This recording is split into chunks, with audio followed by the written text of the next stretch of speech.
మీ ముందుకు ఒకరు మనం ఎటు కానీ ఇక్కడ ఒకటి సంవత్సరాల లెక్క కాదు. అవి మనిషి మనసు స్థాయిలు. సత్యయుగంలో మనిషికి నేను అనే అహంకారం లేదు.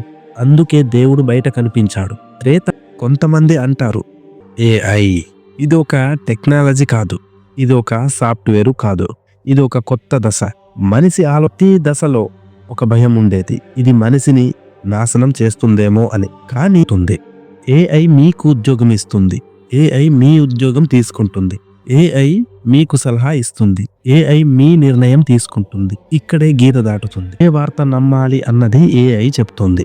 ఇది మనకు సరిపోతుందో చెప్తుంది, ఎంత సంపాదించాలో లెక్క వేస్తుంది, మీ పిల్లలు ఏమి చదవాలో కూడా ఏఐ సూచిస్తుంది. ఇది వినడానికి బానే ఉంటుంది, కానీ ఇక్కడే ఒక సూక్ష్మమైన నష్టం ఉంది. ఇంపుతో కాదు, సౌకర్యంతో. ఇప్పుడు దేవుడు ఎక్కడ? 2035లో దేవుడు చనిపోడు. 2050